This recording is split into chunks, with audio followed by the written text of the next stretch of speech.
Rien n'était si beau, si leste, si brillant, si bien ordonné que les deux armées.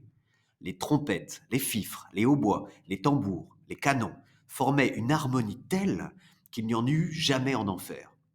Les canons renversèrent d'abord à peu près 6 000 hommes de chaque côté. Ensuite, la mousqueterie ôta du meilleur des mondes environ 9 à 10 000 coquins qui en infectaient la surface. La baïonnette fut aussi la raison suffisante de la mort de quelques milliers d'hommes. Le tout pouvait bien se monter à une trentaine de mille âmes. Candide, qui tremblait comme un philosophe, se cacha du mieux qu'il put pendant cette boucherie héroïque. Enfin, tandis que les deux rois faisaient chanter des Te Deum, chacun dans son camp, il prit le parti d'aller raisonner ailleurs des effets et des causes. Il passa par-dessus des tas de morts et de mourants et gagna d'abord un village voisin.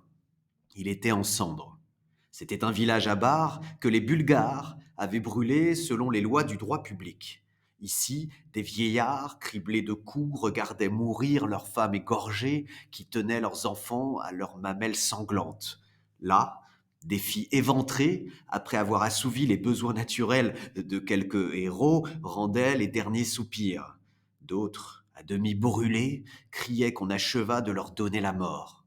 Des cervelles étaient répandues sur la terre à côté de bras et de jambes coupées.